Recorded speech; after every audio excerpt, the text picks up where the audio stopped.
السلام علیکم ورحمۃ اللہ۔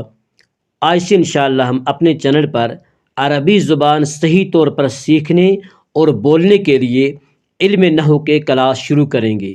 سب سے پہلے ہم یہ جانیں گے کہ علم نحو کون سا علم ہے، علم نحو کی تعریف کیا ہے۔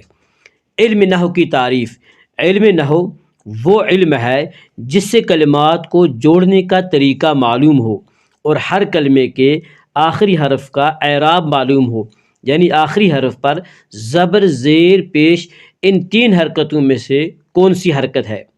اس علم کا فائدہ کیا ہے؟ اس علم کا فائدہ یہ ہے کہ اس سے عربی زبان بولنے میں اور لکھنے میں غلطی کرنے سے انسان محفوظ رہتا ہے۔ مثلاً فی، دخل، دار، زید، یہ چار کلمے ہیں۔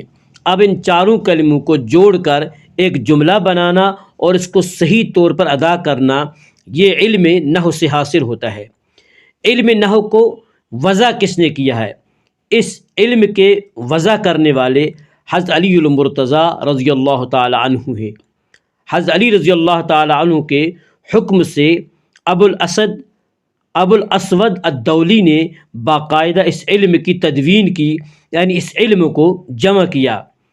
چلیے ہم اب اپنے پہلے کلاس کی طرف چلتے ہیں۔ اصطلاحات: حرکت کسے کہتے ہیں؟ زبر، با زبر با، زیر، با زیر بے، پیش، با پش بو، یعنی زبر، زیر، پیش کو حرکت کہتے ہیں اور اکٹھا تینوں کو حرکات ثلاثہ کہتے ہیں۔ نمبر 2، متحرک: حرکت والے حرف کو، یعنی جس کے اوپر زبر، زیر، پیش ان تین حرکتوں میں سے کوئی ایک حرکت ہو، اسے متحرک کہتے ہیں۔ نمبر 3، سکون، جزم: با کے اوپر یہ علامت ہے، یہ جزم کی علامت ہے، جزم کو سکون کہتے ہیں۔ نمبر 4، فتحہ، فتحہ یا نصب: عربی میں زبر کو فتحہ یا نصب کہتے ہیں۔ نمبر 5، کسرہ یا جر: عربی میں زیر کو کسرہ یا جر کہتے ہیں۔ نمبر 6، ضمہ: عربی میں ضمہ یا رفع، پیش کو ضمہ یا رفع کہتے ہیں۔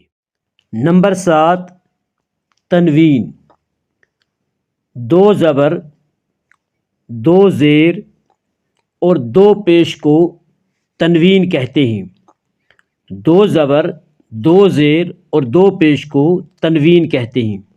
نمبر 8، نون تنوین: دو زبر، دو زیر یا دو پیش کے تلفظ میں جو نون کی آواز پیدا ہوتی ہے اسے نون تنوین کہتے ہیں۔